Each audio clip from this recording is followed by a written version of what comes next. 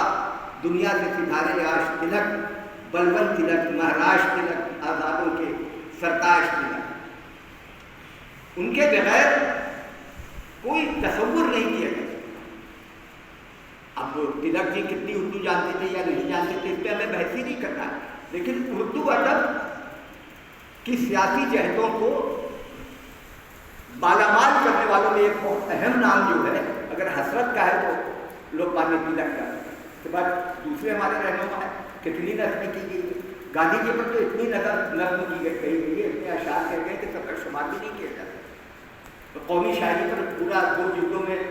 جامع اختر نے کلیکشن بھی کیا ہے۔ یہاں ایک خاص بات کہ سب سے پہلے ان پر ایک مکمل نظم لکھی تھی پنڈت برج نارائن چکبر لکھنوی 1914 میں، اور کتابی صورت میں اس کو شائع کی تھی 1914 یاد ہے، تب مہاتما کا لفظ گاندھی جی کے ساتھ نہیں آتا، مسٹر گاندھی کا، مسٹر کرم چند گاندھی، اس کا عنوان ہے باخدمت فدائے قوم مسٹر کرم چند گاندھی۔ کہتے ہیں نثار ہے جو یہ شاعر تیرے ترینے پر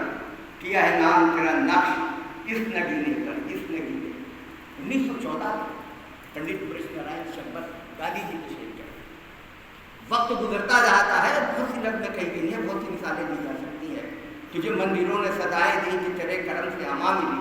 تجھے مسجدوں نے دعائیں دی کہ تباہیوں سے بچا دیا۔ یہ اقبال صاحب کے جو پڑوس کی بہت سی اشعار ہیں، بہت سی شاعری ہے، اور ہمارے محبت ہی کے شاعر کہے جاتے ہیں مجاز۔ مجاز جب قبر پہ حاضر ہوئے ڈاکٹر مختار انصاری تو وہ انہوں نے ایک نظم کہی، چند شعر کہے مختار انصاری کے لیے، جنگ کے محاذ پر میڈیکل مشن لے کر جائے، بڑی قربانیاں ہیں۔ کانگریس کے جنرل سیکرٹری بھی رہے ڈاکٹر مختار انصاری، ان کے لیے ایک پوری نظم ہے ان کی، یہ تربت ہے امیر کارواں کی، یہ منزل بھی ہے شمع گلر بھی، پوری نظم کی بڑی کیفیت تھا۔ تو مثالیں بہت ہیں، مثالیں آپ مجھ سے زیادہ جانتے ہیں، میں مزید مثالیں دے سکتا ہوں، لیکن موضوع کا حق اتنے میں ہی ادا ہوتا کہ خاص ماحول اردو اور اردو والوں کا تھا، اس ملک تھا جو کسی وجہ سے وہ باقی نہیں رہ گیا ہے یا باقی نہیں رہنے دیا جا رہا۔ آج ہمارا اور آپ کا یہ فرض ہے کہ اس ماحول کو دوبارہ تشکیل کے لیے بنانے کی کوشش کریں، اور اس کے لیے بھی، اس اپیل کے لیے بھی، اس درخواست کے لیے بھی ہم اردو ہی کے شاعر کا ایک شعریات استعمال کر رہے ہیں کہ آؤ مل کر انقلاب تازہ تر پیدا کریں، دہر پر اس طرح چھا جائے، اسے دیکھا